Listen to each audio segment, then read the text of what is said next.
All right, gamers, welcome to the lower finals of this week on the Modern Super League. We have Simon Nielsen, Gift Storm, no lands in his opener. I wouldn't call Spikefield Hazard a land in this one.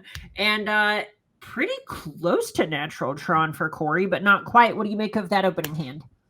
This hand is actually really close between a keep it and mulligan from Corey's side. I'm not sure which player's on the play, but one thing that Corey does have going for him is if he hits that Tron, he gets to play Karn the Great Creator on turn 3, which is really huge.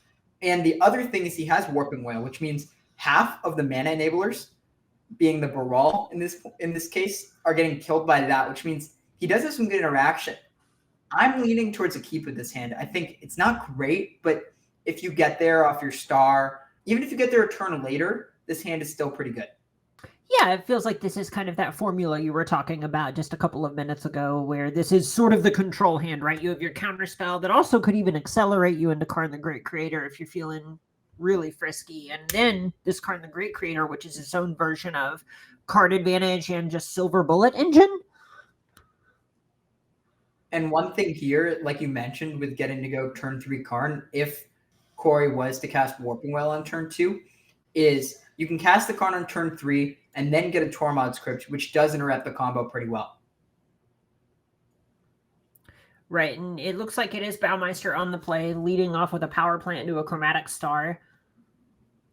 And Simon's hand is a little fragile because without finding a land off this Consider, he doesn't really have much else going on. So he's going to be really looking to get that land. And on top of that, once he gets that land, his hand isn't super fast yet. So maybe this will give Corey some time to develop first.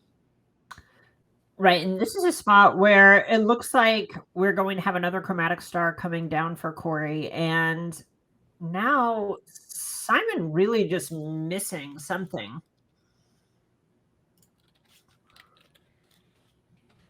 So right now, Simon needs to find a land in order to start playing. But the question is he going to start jamming when he plays? Is he going to play Electromancer or Baral, or does he want to hold up Remand in case Corey has something like that turn 3 Tron? It's really complicated. At the point that you see Corey spinning his wheels and kind of missing, I'm almost inclined to jam. But it looks like he's playing it a bit safer, especially once he found the third remand. You really just want to turn them into something else. And with these 3 remands, the incentive to pass is if you find your third land, you can go Goblin Electromancer or Baral and then hold up Remand. And that allows you to go Remand, Goblin Electromancer into Remand, and then hold up Remand again on the next turn for 1 mana. So I like this decision to pass, especially because we need a land drop to get going anyways. Right, I completely agree with you. And something else that's relevant about cards like Remand is if they just slip one thing through it, it's almost like a House of Cards situation where none of them have any value because you can't answer what's already on the battlefield. Totally. I wonder if Corey's just going to play this and choose to pass. That would be a pretty cool line. Like deciding, I'm not going to cast anything else. You can't use your Remand. There's only Considers in your deck that you can spend mana on. And then on the next turn, you can crack the Chromatic Sphere and look for something like Sylvan Scrying or an Ancient Stirring or something else with that mana. Right, and at this stage, if you're in Corey's seat, I would be fairly surprised if he were to play anything else after Simon tanks this long on the Chromatic Sphere. I think this Remand's pretty face up from Simon's side, but he almost has to use it because if he doesn't, his hand is nothing, and this draw-go game does not favor Simon currently. Exactly, and if you're in Simon's seat, are you that worried about natural Tron if Corey played Tower on 2? I think the Tower on 2 is a clue into the weakness of Corey's hand, and honestly, even if he does have natural Tron, you don't really have the ability to like hold up Remand forever. Like you can Remand the big threat, but it's going to be a problem on the next turn, and we're not really that close to killing. So I'd rather take the risk that we get to cut Corey off of Tron and stop his development and make sure that we get to use this Remand because this mana needs to be spent on turn 2. Yep, could not agree with you more. And Simon's still not finding another land. Does find a ritual and a cantrip, so there's some amount of hope here. And we just saw that Corey drew that Ursa's Mine, which means on the next turn, he'll have access to a lot of mana to work with. Oh, and I love this show of patience from Simon. Still not casting anything, just holding true to these remands. The idea of holding it there is probably, I don't think Corey has Tron yet. And I want to make sure that if Corey is to play some sort of green spell, I can remand it for the third Tron land. I bet that's what Simon was sort of going through, which is like the upside of finding a land isn't that high yet. And look at this. Urza's Mine off the top means that Karn the Great Creator is getting cast with 6 mana on the back of it. Sheesh. That is going to be very devastating from Simon's side because he knows he can remand this, which he almost has to do. And then after you remand it, they replay the Karn. They can get something off of Karn. Maybe we'll see a Tormod's Crypt and then pass with Warping Whale up after playing that Tormod's Crypt. I wonder if it's liquid metal coating. You know Simon's missing land drops, so if you just upkeep the steam vents, I assume you get to untap with Karn from there. Ooh, I like your line better. Yeah, that's a great idea. Get the liquid metal coating and make sure that Simon can't do anything. I think Corey missed that too because that would have been a really hard line for Simon to beat. But I don't hate holding up Warping Whale with a Tormod's Crypt here. There's almost some degree of it creating a spot for Nielsen to kind of hang himself if he plays a land, plays Baral. You actually get to trade down resources and stop holding up both of these Warping Whales. The upside of having played out the liquid metal coating is you can't get Flames of Inord on this turn, which could be a scary card. But again, it's just not something Corey's that concerned about because if he gets to untap from this point, he gets to make a lot of problems for Simon. Right. You might even see something like Chalice on 2 come down, which we know Simon can't really deal with outside of those flames. Yeah, if that actually sticks on the table, I have a hard time imagining Nielsen coming back in this game, but he did draw the third land he was looking for. There may be some degree of him trying to feel out if there's actually much hope from here, if he can chain Metamorphoses into something. Simon almost has to assume that Corey has nothing here except for the Tormod's Crypt, which is really unfortunate because we know that this Baral is going to get eaten by the Warping Whale. But from Simon's standpoint, he's just thinking, I can cast Baral, I can cast my Ritual and my Metamorphose, and then cast something like Gifts and give it, and maybe fight through Tormod's Crypt if I hit the right sequence with the Metamorphose and the Gifts pile. But as it stands, we know that this Warping Whale is going to be a huge issue, and the Goblin Electromancer can't be cast with the mana that Simon has while still casting a Ritual. Yeah, at this point, it almost just feels like Nielsen might even be in risk mitigation mode, where he's thinking, okay, I know I can't kill this turn, but is there maybe some sequence that checks Karn? Is there some way I can set up to win through Tormod's Crypt next turn? I'm not really sure what counterplay Simon has beyond those flames versus Tormod's Crypt. It does seem like it's going to take a lot of resources to fight through the Crypt because Past and Flames is the main kill condition. All right, well, here's the Desperate Ritual with the Baral and then the Warping Whale that Corey has just been so excited to get a Baral with. Simon up to 3 red. Metamorphose about to go in the stack.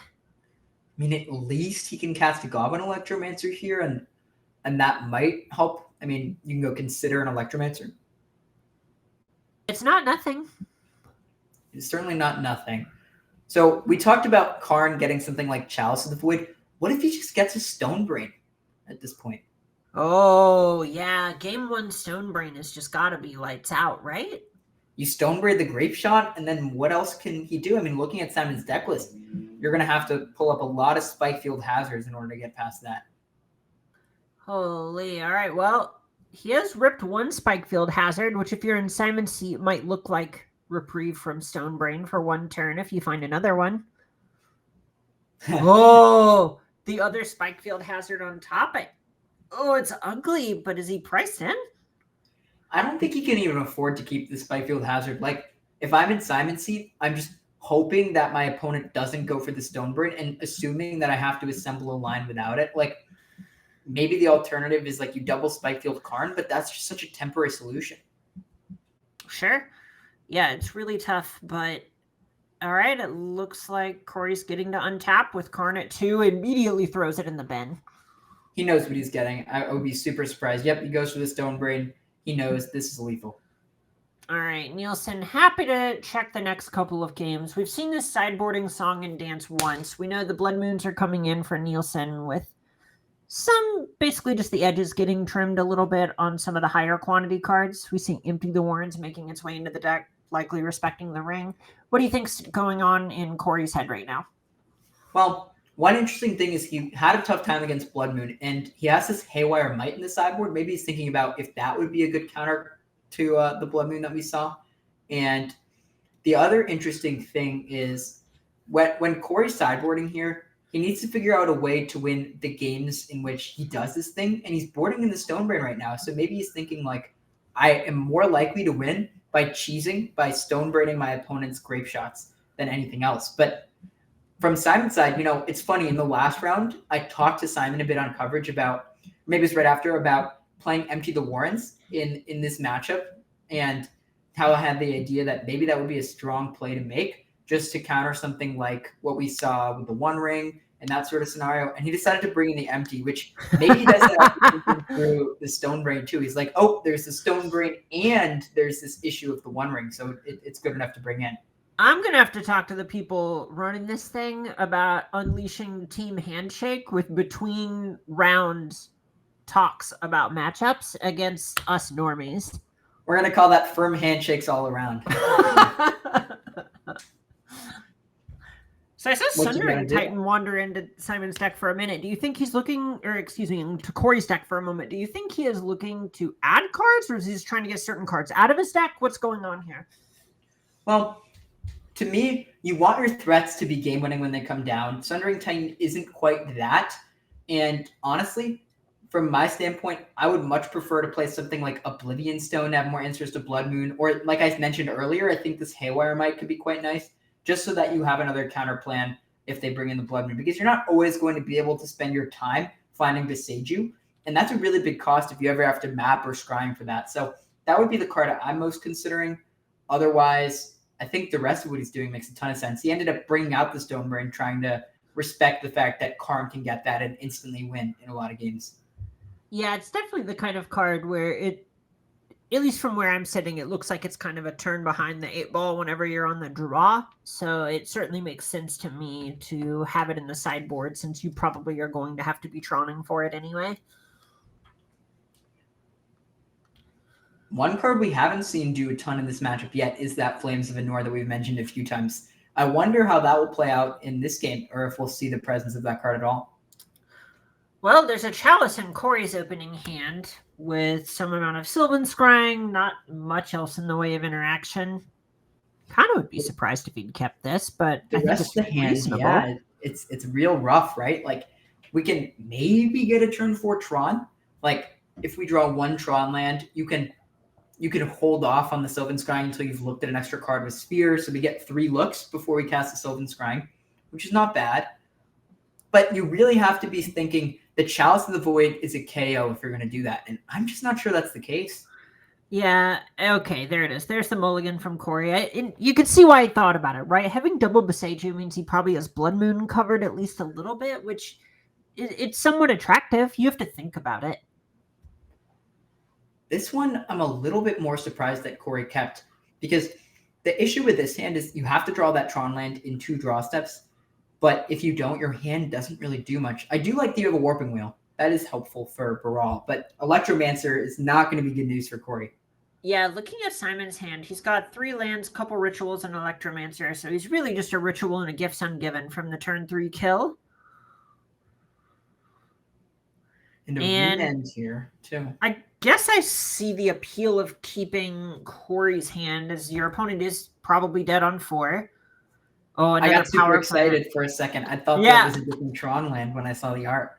Wow, not to play favorites, but having not only mismatched sets of Tron, but mismatched Tron pieces, I gotta say, I favor Nielsen even more than before now. Wow. Bringing Corey the heat. I mean, I can't blame you. Like, looking at that hand, I was so excited for a second. I was like, well, Corey's rewarded, did a great job, found his second Tron piece. But now looking at the hand, Simon's kind of off to the races. He still needs to find something like Gifts Ungiven. And like we've talked about, Tron with enough time is going to do really well, even in a matchup like this. But he has a lot of time and a lot of looks with the Remand and the Manamorphose already. Yeah, this is a spot where it feels like Simon is just double checking. Am I supposed to be a little greedy? Maybe go for it here. But I would expect to see a pass of the turn. The main issue with doing anything is you put your defenses of Remand down. And I think that that's a huge cost. But what is the best thing that Corey can even do here? Like, in on our side, we could see he can Warping Whale and get a Karn down. But from Simon's side, maybe he's just thinking there's nothing threatening they can play after playing a second of the same Tron land turn 2. Wow, Electromancer also getting into the red zone. 2 less storm count. That's 2 less times you have to click same targets for Grape Shot. I'm curious if maybe we would have wanted to see something like that Warping Whale into Karn, although it's less appealing with the Electromancer being able to attack it.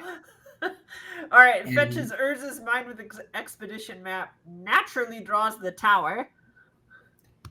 Maybe we see this map getting something like a Beseiju or a Forest, something else, but we already have this Tron land covered. And there's a Blood Moon. Oh, wow. Okay. And there's even the one snow-covered island in play for Nielsen. So this Steam Vent means that he's going to be able to keep Remand up through this Blood Moon. And Corey keeping that Haywire Might in the sideboard against my recommendations earlier might pay off in a huge way here. Yeah, being able to grab the Haywire Might with Karn the Great Creator is just, oh my goodness, it's everything in this spot. This is exactly what Simon wanted to see, though. This will slow down Corey quite a lot in development and make it so that he'll have to spend a lot of resources in order to get his mana back. Yeah, and if you're in Corey's seat, is there any consideration for just getting a 1/1 with Warping Whale here? I'm thinking that you can Expedition map for Forest. That way you can play Karn and try to tutor Haywire Might. But maybe your other option is you have to try to get the Tormod's Crypt. The way I see it right now is if we don't get Blood Moon off the board, our things are going to be too slow to interact with what Simon's doing.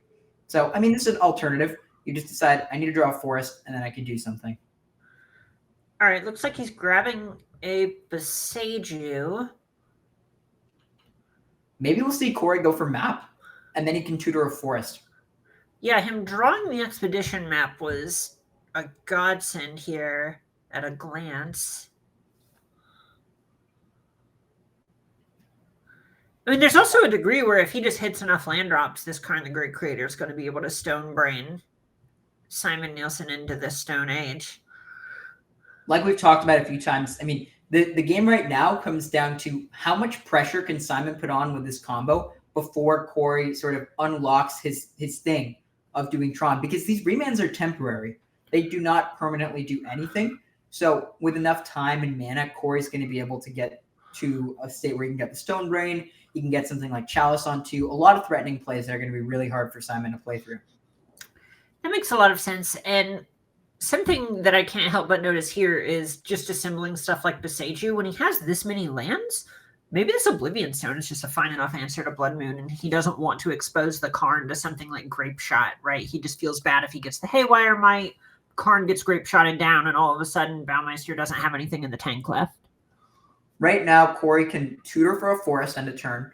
He can use Forest and Power Plant in order to kill the Blood Moon, and then he can cast Karn. But that does leave him susceptible to remand without the ability to recast the Karn. So that's sort of the tension here with only 7 mana on the next turn guaranteed.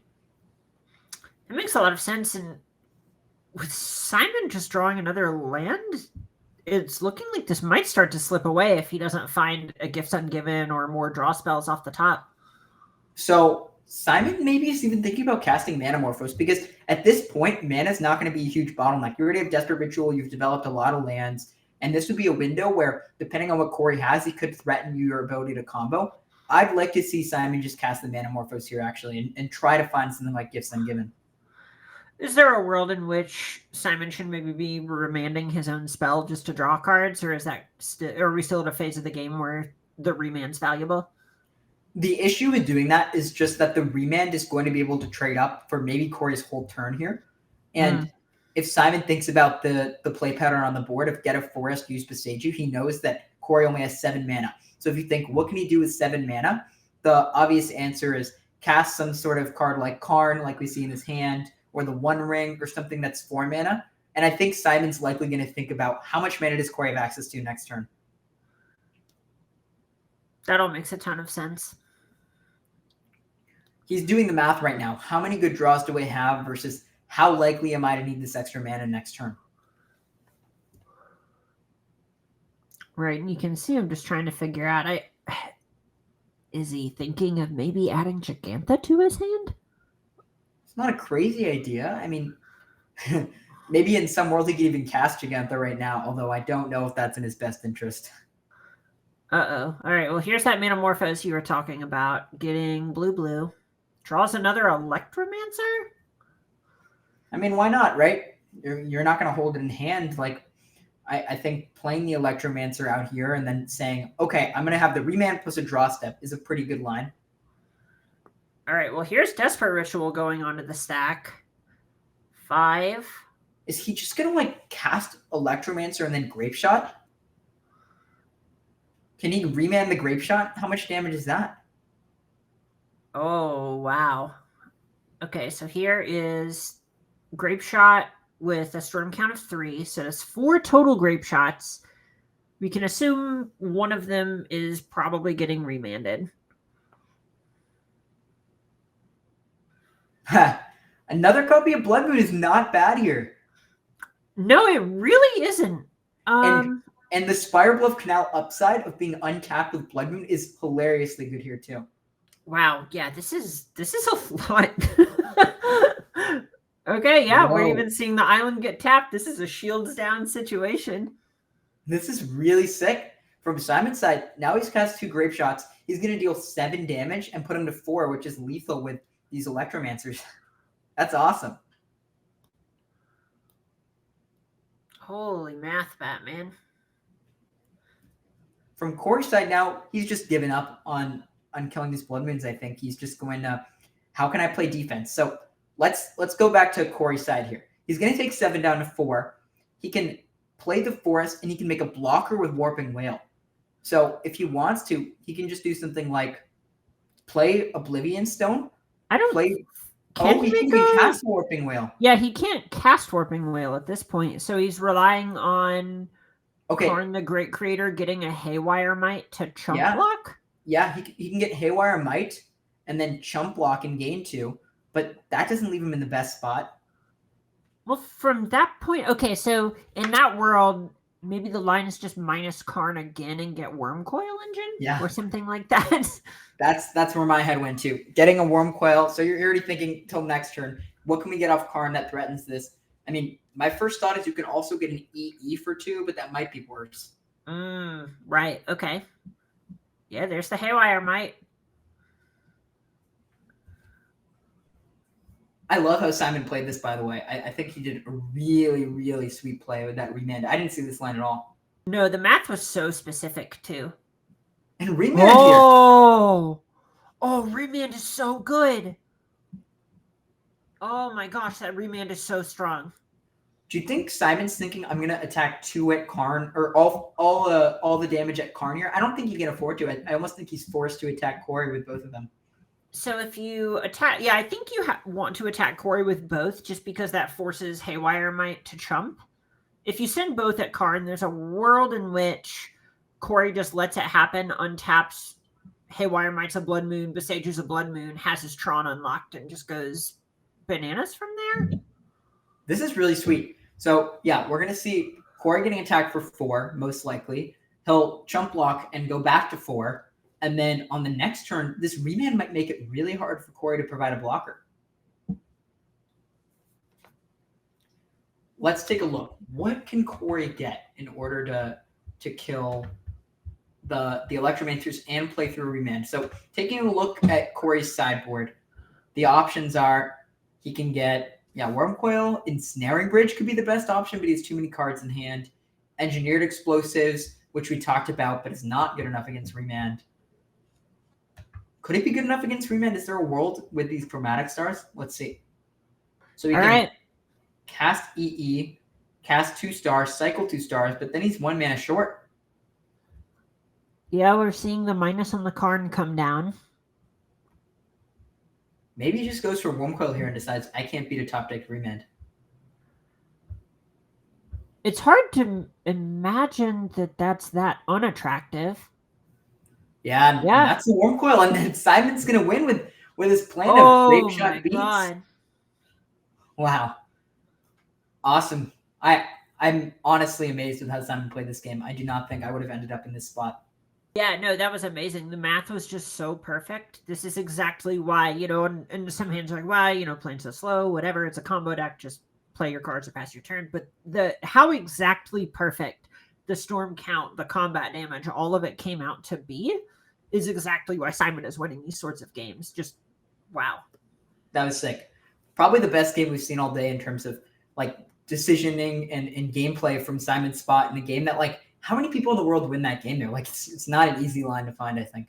No, there was a lot going on there. That was such a cool game. And okay, what do you make of one of these copies of Flames of Anor in Simon's sideboard on the draw? I don't know how many copies of Flames of Anor you want in your deck even. Like it's kind of awkward into what Tron is trying to do against you. The only benefit is you get to kill one copy of Tormod's Crypt, but that's once Karn resolves. Like a lot of the cards you care about beyond Chalice, I mean, that's the big one, are not good targets. So I think it's like a card you want to draw in some spots, but it's awkward when you're trying to do your thing and have a critical mass of combo cards. And we even see him taking one out here. Like it's not that great. Sure. Yeah, that all makes sense, especially whenever some games can end up looking like the last one where you're just kind of going past each other a lot. It's interesting to me that Simon decided to cut a copy of Gissa Ungiven. I wonder if he just thinks, I don't need as many combo cards because my opponent's not interacting with this sort of effect if I draw one.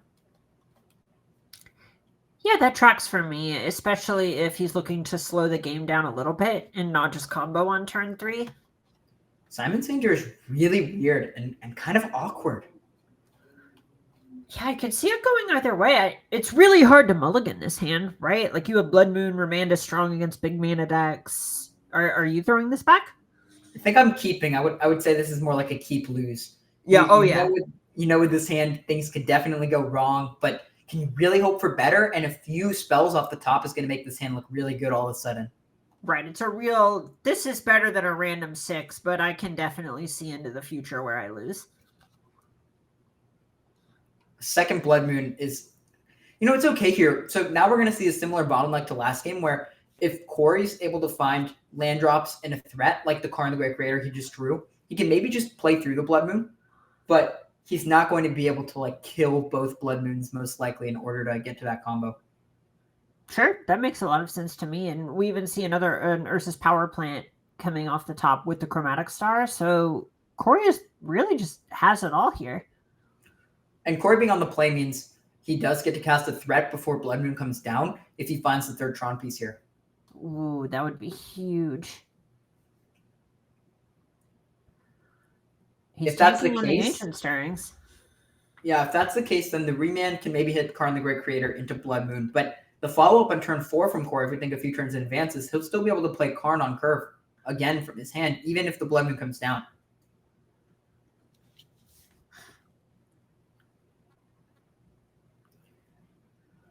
All right, Expedition Map and that Warping Whale coming off the top. Kind of playing a little bit of defense. How do you feel about Simon just tapping out here for Baral? It's interesting to me. I have a hard time believing that that's something he wants to do. We've seen a lot of patience from him in most of these spots. I think I'm with you, and I would do nothing here and leave up the Remand. The main issue is if you don't leave up Remand this turn, then you're exposed on your Blood Moon turn, and it's still possible for Corey to have natural Tron here. Mm-hmm. Right. I certainly like having the Remand up on turn 3 against Tron. Obviously, against a map, there's some amount of wondering if they actually have the natural Tron, but really hard to assume they don't. And this is a tough spot for Simon because he knows he's so almost obligated to tap out for Blood Moon, but this mana threshold is really scary for him. Right, 4 mana is that sweet spot of, all right, this is super messed up if I get to Karn the Great Creator on 8 mana, but I still get to cast my spell, develop my card, etc. on 4 mana. Karn can just get a Tormod's Crypt or a Stone Brain, and it's really hard to get off the battlefield. Right, exactly. It's not something where we're going to see Nielsen able to just cast some big spell to destroy Karn the Great Creator, right? Unless he literally kills Corey. He could even get a Haywire Mite from Corey's side, just thinking, like, I'm going to cast it and I have a forest, so I can kill the Blood Moon. Not knowing there's another Blood Moon lurking. All right, but a copy of the One Ring off the top, pretty interesting. Is the One that Ring is good better? Here. I don't think this is a point where you want to play the One Ring over Karn. I could be wrong, but my main thinking is just the Karn getting 2 activations should help you slow down Simon a lot. Right. And if you don't play Karn this turn, their remands are going to be really effective on future turns. Yep, that makes a lot of sense. The fact that Karn is able to just get Corey whatever he needs here is something that is going to be more valuable than just a random card a lot of the time as well. Even like a Tormod script like we talked about will probably slow down Simon by about a turn on average. And so that gives another turn for Corey to keep developing. And this is another game where the longer the game goes, the better it is for the Tron side. And so I'm expecting Corey to play in such a way that he's playing for a long game. I would even guess that this is the type of spot where the One Ring, you don't really want to even cast it unless you think your opponent's going to try and kill you the next turn. That protection from everything is just so valuable against combo decks.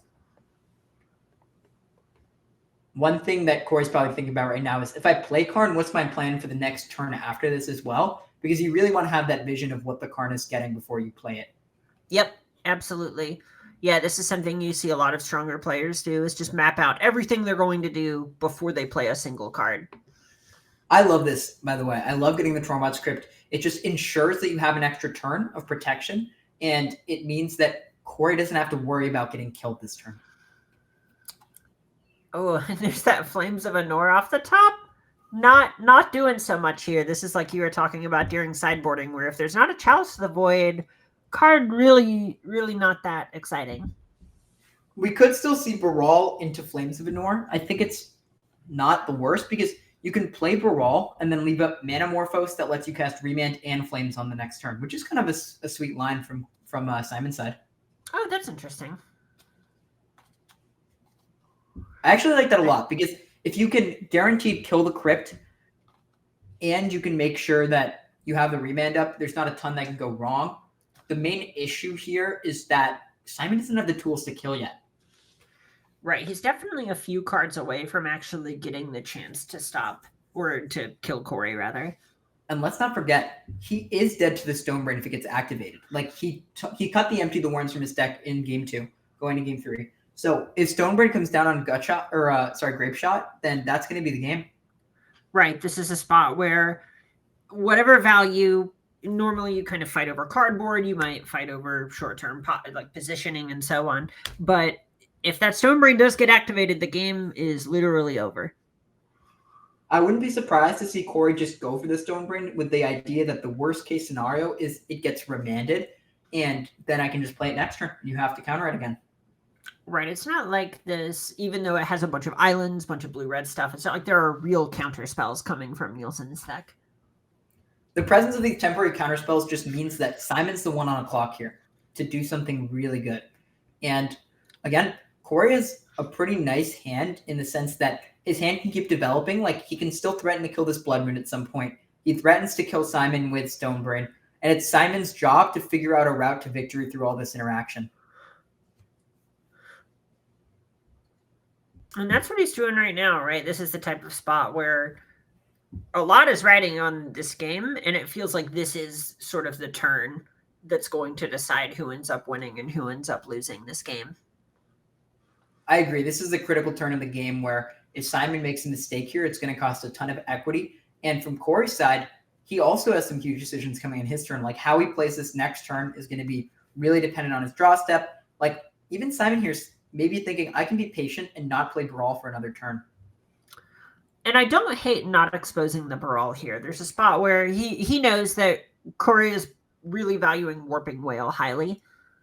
And well, like you mentioned before, there's the issue of the colorless mana, so we can't actually cast Warping Whale yet. Oh, absolutely. And that's just something where next turn Karn could play a Haywire Might, blow up this Blood Moon, and that's something that Simon can't remand to stop. Naturally, he could stop something like the Stonebrain from being activated in the same turn cycle that Baumeister does that. But one of the strengths of Karn the Great Creator is it just gives you 5 or 6 possible lines that are all strong and put the onus on your opponent to figure out how to navigate against all of them. I love that you mentioned like the hard part about playing against Karn, because while playing with Karn itself is hard, your opponent has to play around every single one of these options, and you get to a point where you don't really have many decisions. Like, your opponent has to navigate to try to beat your best Karn target. And that's kind of the flexibility it provides you. Like, even if you don't have to get that card, it's done its job. Right, that's the whole thing, is maybe there's a world in which we see this brawl come down and it checks some of the cards that we've been spending a lot of time talking about, like the Stone Brain, but does it necessarily beat everything else? Who's to say? And having a Planeswalker that you know your opponent's going to get to untap with is really tough. We might see Simon do something sneaky here. Play the Brawl with Manamorphose for Remand Up is kind of a cool line. Ooh, that's something special. That's greedy. It's cool, though. It's really cool. I think I like it. Like, if you do that, you get the loot off the Remand too, and we don't want the second Blood Moon at this point. It's almost a liability to have access to that. Like, we don't want to spend our time casting it. So I think we're probably going to see Simon find that line, unless he decides leaving up Flames is acceptable. But he's going to be thinking about Stonebrain on this turn, and if he doesn't use Remand on Stonebrain, he loses. So he's almost forced to cast the Remand this turn with his mana.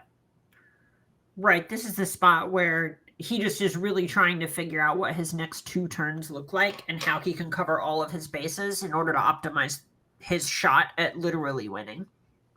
Oh my gosh. Oh, is he going for it? Oh, and I think this might be a misstep from Simon, because if Karn gets the Stonebrain, what can Simon do? Maybe he slipped the Empty the Warrens back in towards the end. Maybe his idea is Corey won't go for Stonebrain because he tapped out. I don't know. Wow, this is fascinating.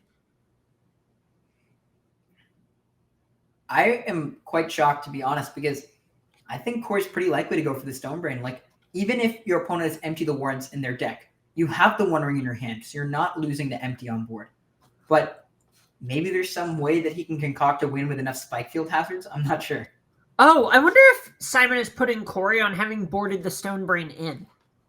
Because you can actually activate the Stonebrain through interaction whenever you're on the play in time to stop the combo from Nielsen. So I would guess we haven't seen Baumeister thinking about bringing it into his deck when he was on the draw and then didn't do that. So maybe that's just the level Nielsen has Baumeister on. Yeah, that's a great point. Maybe Corey would have done that, and in the games where he does that, then that's enough. Like, it doesn't actually have to take place right now for it to be a good line, potentially, because let's say even 30% of the time he does that, maybe he thinks his win percentage is below that, and so his thought is, I'm going to hedge against all scenarios that he does that, and if he does it a third of the time, that's enough for this line to be correct. Right. This very much is playing around Haywire Might rather than the Stonebrain in my head, and Nielsen knows that there's the Haywire Might in the sideboard postboard, which I guess we still are not that soft to Haywire Might. It's really Oh, Corey just goes for the Stonebrain. He says, well, figure out a way to kill me without having Grape Shot in your deck. All right, let's see if there's Empty the Warrens. Not good news for Simon. Not at all.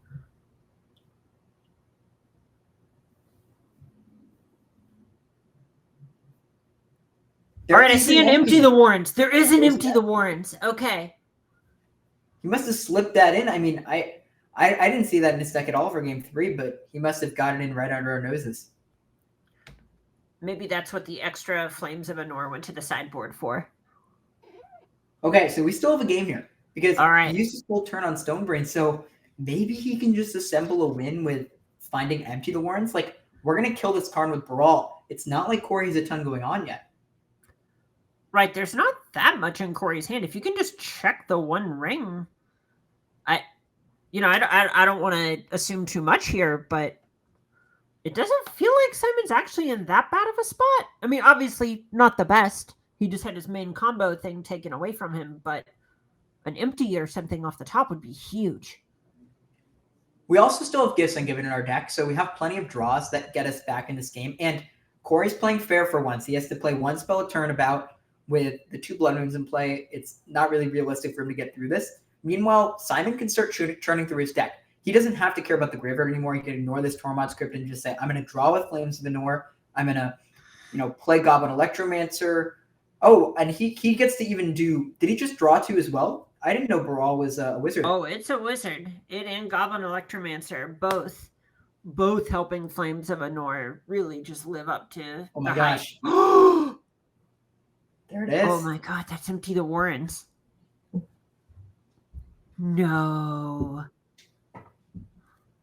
Is this Oh my enough though? 'Cause gosh. he might just go for the Electromancer with remand up, and next turn he has plenty of time. So are we gonna see like blue-red beatdowns against Tron? What a game. What a game. This has been Oh awesome. my gosh. God, these players are starving for this win. Oh my gosh. And I'm loving Simon's spot now. Like this remand is awesome. The 2 remands. Sorry, not just one. Every remand says deal 4 to you on it right now. And soon it might say deal 8. We'll see what happens next turn. Right. This is a real where you almost have to wonder how we got here. I mean, we know. We've been watching it, but this game is just I've never seen a game like this before. Simon's navigated this excellently. Super heads up.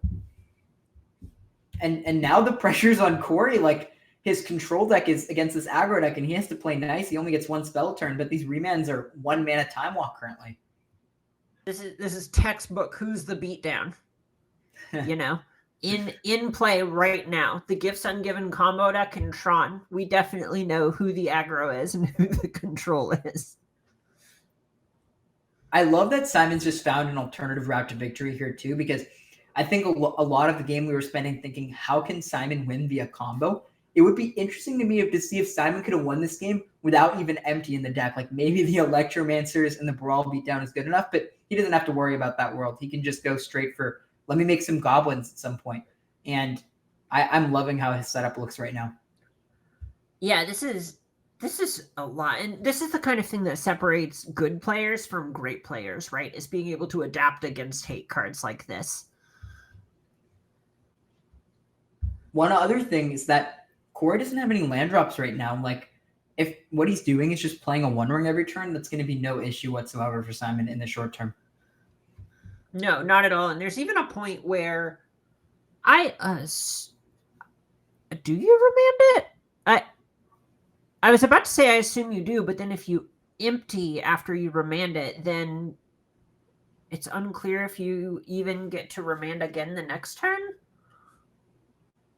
That's a good point. I think the first copy remand you definitely want to cast because Simon wants to find some ways of upping the storm count, whether that's if he gets a Flames of Nor to draw cards, Preordain, like some other way, Manamorphoses.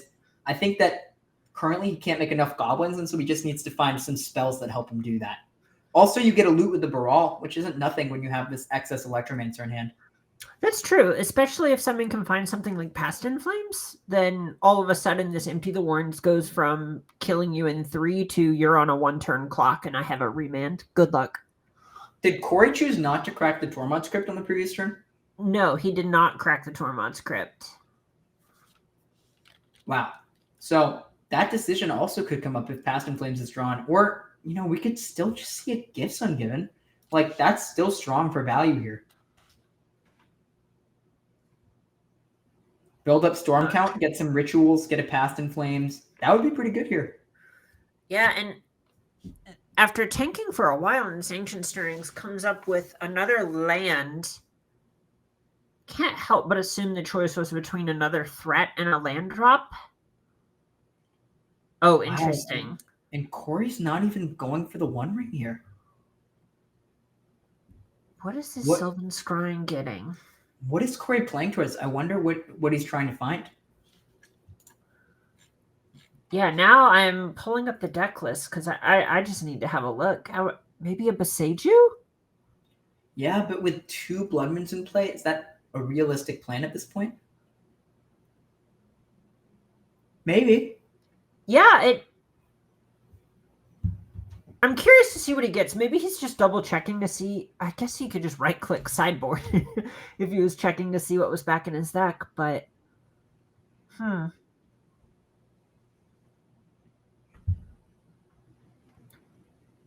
there's not really a way this helps him find O-Stone which I would guess is near the top of his best draws here. Does another Karn do anything? Like you can play Karn and maybe get engineered explosives for 2 with the Blood Moon helping you. It's still a little slow. Maybe you can get something else. Like, to me, Corey's sort of at a point where a lot of his draws are sort of bricks. So that's going to give Simon a lot of time. And suddenly the 2 Blood Moons are making a huge impact. I mentioned earlier in the game, like 2 Blood Moons makes it really hard to fight for your mana once they're down. Oh, this is interesting. Look who has priority. Simon's actually maybe going to remand this Sylvan Scrying. I like it. I mean, why not? Right, this is that spot you were talking about before where Simon is just looking for a little bit more gas for this Empty the Warrens. A little bit more storm, a little bit more pressure, already has double remand. What's the worst thing that could happen from here? Maybe he's worried about actual Oblivion Stone resolving after this? Good point. If Oblivion Stone resolves, that's a lot of pressure on Simon all of a sudden because his Empty doesn't do anything and he doesn't have much pressure. So that's the worst case scenario. Yeah, I'm trying to think what else would be on his mind at this point. And I'm coming up a bit dry. Is if Corey had Oblivion Stone, he would just cast it and then he would cast it again. Sure. Well, yeah, maybe. If he has a land drop. Yeah. So I think you can limit the range of Oblivion Stone a considerable amount from that. All right, so Scalding Tarn off of the Remand, Steam Vents off of the Baral, Chromatic Star off the Power Plant. There's the O-Stone.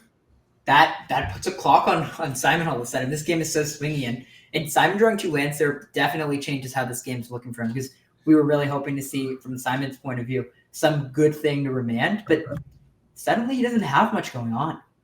Right, this is pretty tough. So another land drop does represent Electromancer into Empty for 6 more power. So you attack for 3 down to 17 and then only have 9 on the board. That's not enough to win through an Oblivion Stone. Yeah. What I'm thinking is maybe he just has to proactively use a remand here. I mean, without any sort of kill condition, you honestly have to make a big turn here. So what's the sequence? You cast Electromancer, you remand your own Electromancer. I guess then you almost always have to draw something like Manamorphose, and then if you brick, you get to cast Empty for 3. Yeah, maybe. I wonder how much the world is Electromancer, play the land, empty the Warrens for 2 tokens, remand the Empty, recast the Empty, and then just. I don't think that's. Does he have the mana to do that? Yeah, he does. Yeah, the 3rd cost reducer would make Empty the Warrens a 1-drop. Well, the main issue here, I guess, is that enough damage on the next turn? Let's do the math really quickly. I guess probably. The idea in my head is if you can get to that critical mass of Storm by finding Manamorphose and Pyretic Ritual, you could do it. But he could just do that on the second Empty because he's going to have excess mana. Sure. And yeah, I think the remaining the Empty line is 2 points short of lethal. I like that line. Yeah. Cast Electromancer, remand the Empty, and then if you draw Pyretic Ritual or Manamorphose, you can threaten lethal. Sure. Also, I don't think Simon knows about the One Ring. We haven't talked about that at all, but the One Ring plus Oblivion Stone next turn is a super swingy play. All right, so we have the Electromancer coming down. Nielsen has not committed anything else yet. Here's something interesting, too. If Corey were to play the Oblivion Stone out, it is susceptible to Flames of the North, so there's some incentive to not doing that from Corey's standpoint. Sure. I think we will see this remand, seeing as Simon doesn't have a ton of other action here. Right, at this it's really hard to not do something like that. So it would be two more here. Remand, Storm up to 3, and then we cast the Empty, make 10 goblins. So we have 12 goblins in play, and we put Corey to 17. So that's actually lethal next turn. Unless my math is off. We're going to make 2 goblins now. We remand the Empty, Storm's up to 3. We play our land. We recast empty. That's 8 goblins. So you're right. It's 2 points short. Unless he draws a ritual or a Manamorphose. So yeah. If he hits the ritual or the Manamorphose, then he's in a much better spot. There's also no. I guess Past in Flames wouldn't do it because he's on his last mana at that point.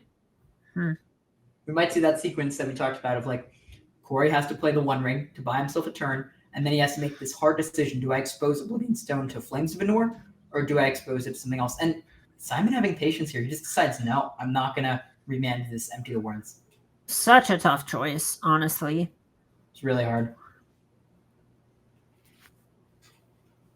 All right, Chromatic Sphere, not really changing anything we've been talking about so far.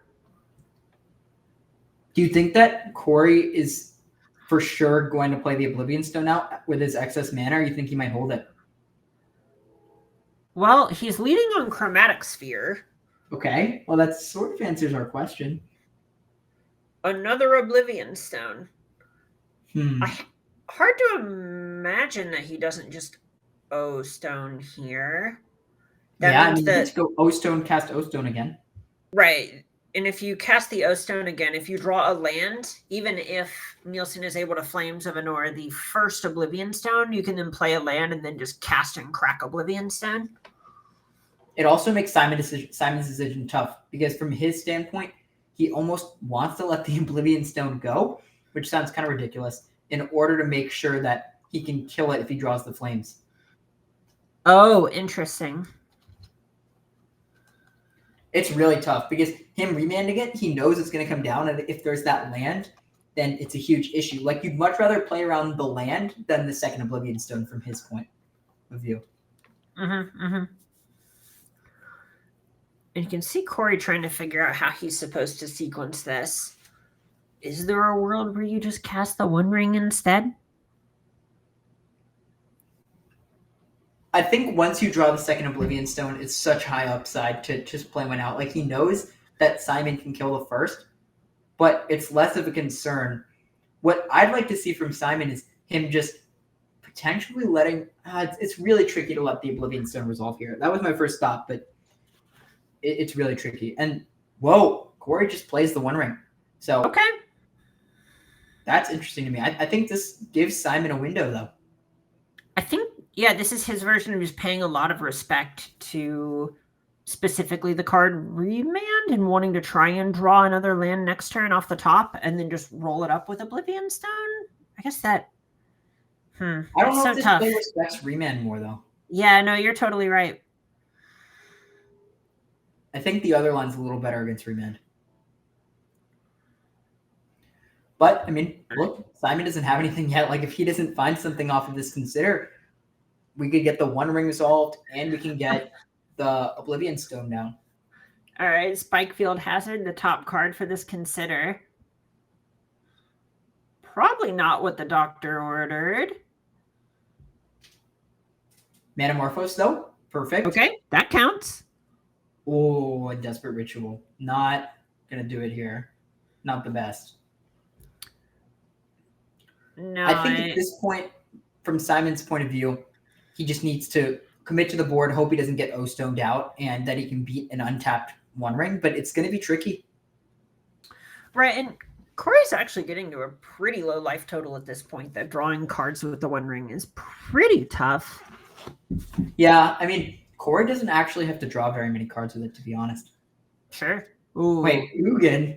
But, I mean, 1 mana short. Yeah.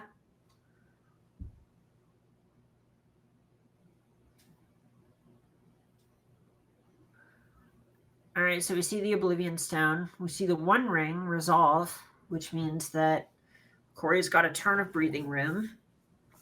Yeah, and this is what Corey needed, because now he's almost always going to crack this O-Stone unless he finds a Flames of Anor from Simon's side. Baral number 3 does not fit the bill. And this is tough, because even if he found something like a Gifts Ungiven, that would probably be enough. Well, can't Gifts Ungiven through the One Ring. Oh, good point. Thanks for the reminder. I mean, that doesn't work either. Yeah. It was really just kind of one ring or cantrips into it or bust. Yeah, I mean, if Simon found that Flames, it could set back Corey, but now Corey's set up. He's gotten his control seat, and he has mana for O-Stone. He's drawing cards with a One Ring. Got to be careful not to die to that, like you mentioned. But otherwise, getting these Blood Moons off the board is huge. So at this point, we're going to see Corey draw a Forest and another Karn the Great Creator. Oh, that's so nice. That's another cheap thing to be able to deploy after cracking the O-Stone. It's perfect. You get to crack the O-Stone and then play Karn, or you can, the world is Corey's oyster at this point. He can cast pretty much anything. Right, the cards in his hand are just so strong, and now that those Blood Moons aren't holding back the floodgates anymore, Nielsen's got a big storm coming.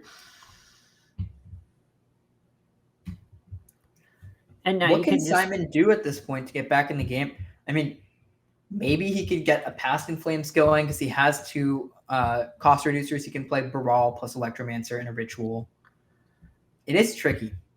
Yeah, it's definitely really tough. At this point, hear me out. I think Simon's way of winning this game is drawing a Gifts Ungiven and then casting every Spikefield hazard in his deck. That's a plan. I mean, it's not nothing, right? Well, it's given nothing a run for its money, but it's not nothing.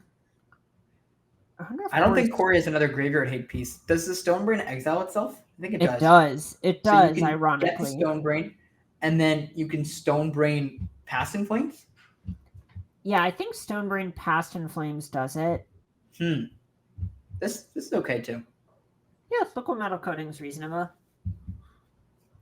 You get to pass with Warping Wail up, protect yourself from Baral. It's a very defensive line. I like it.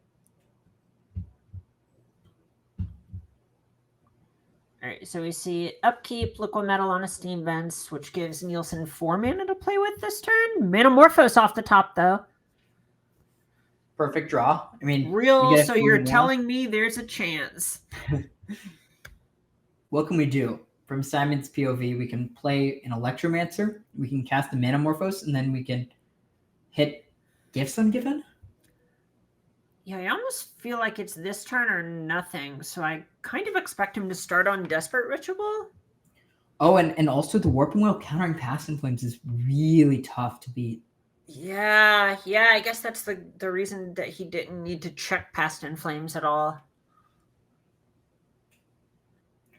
Without the ability to resolve Past in Flames here, there's not a ton that Simon can even draw towards. I mean, this has been an awesome game. Like, I don't really know how we got to this point, but both players playing really well, and we ended up in this weird sub game where the blue-red beatdown deck maybe is going to lose to this Tron control deck. Yeah, super intense game where I almost wonder how close Corey is to just having to get Haywire Might next turn to blow up his own copy of the ring. True. Not bad. I mean, once you have this much mana, you have to think, how can I lose? Right, exactly. All right, big draw of Manamorphose. What is it? Preordain? More looks. Okay.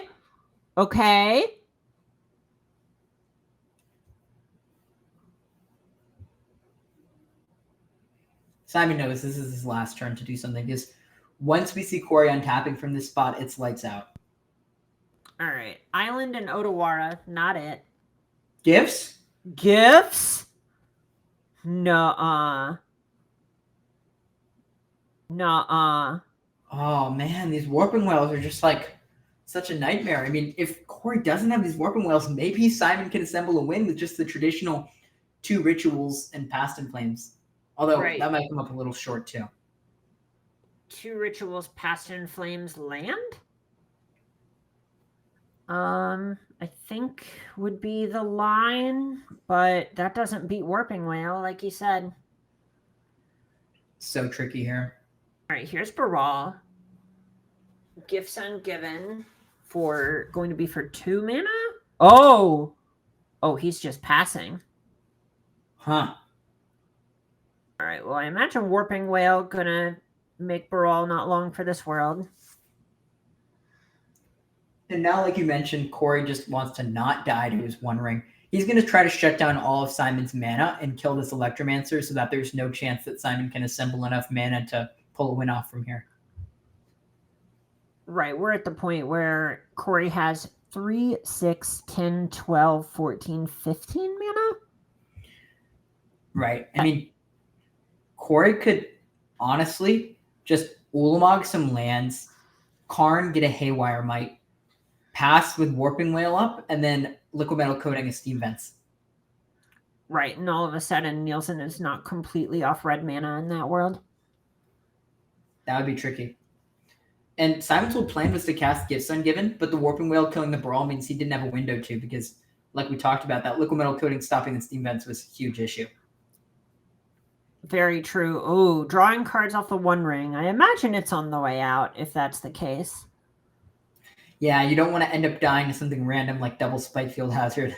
Right, just some... This is this phase where if you're in the control seat, you're thinking, okay, if I just get to keep playing cards, I will naturally win this game. How do I just avoid the fail state in which this slips away from me?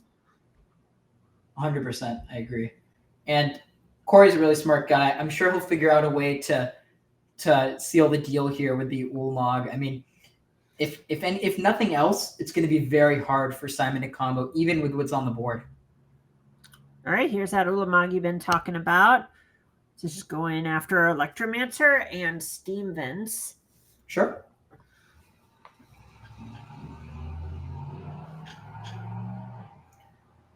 I would like to see Corey picking up a Haywire Might here. I'm a little scared. A tiny bit scared.